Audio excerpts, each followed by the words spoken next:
మంచిని చేస్తూ ప్రతి వారికి మంచిని పంచి పెడుతూ తమ ఉన్న అధికారం కానీ ఉద్యోగం కానీ వ్యాపారంలో న్యాయము చేస్తూ దేవుడు చూస్తున్నాడని లోబడుతూ భయపడుతూ నీతిగా బ్రతికారో వారంట నిత్యము ఆయనను స్తుతి ప్రచురము చేయుదురంట. యాకోబు దేవుడిని నిత్యము కీర్తించదురంట. ఎప్పుడు స్తుతి వస్తుంది, ఎప్పుడు కీర్తి వస్తుందంటే మన జీవితాల్లో కార్యములు జరిగినప్పుడు, హెచ్చొచ్చినప్పుడు, ఆశీర్వాదాలు పొందుకున్నప్పుడు.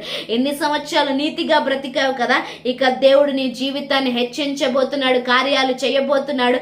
దాన్ని బట్టి నువ్వు స్తుతించబోతున్నావు. ఇన్ని సంవత్సరాలు దేవుని కోసం మంచిని పంచావు కదా, నీ బిడ్డలందరినీ కూడా దేవుడు కాయబోతున్నాడు. నీ పిల్లల మీద ఆయన ఆత్మను ఉంచబోతున్నాడు. దేవుడు సమృద్ధితో, ఆయన రక్షణతో, ఆయన కృపతో దేవుడు కట్టబోతున్నాడు. దాన్ని బట్టి నువ్వు దేవుడిని స్తుతించబోతున్నావు. దేవుణ్ణి స్తుతించే విధముగా గొప్ప గొప్ప కార్యములు, గొప్ప గొప్ప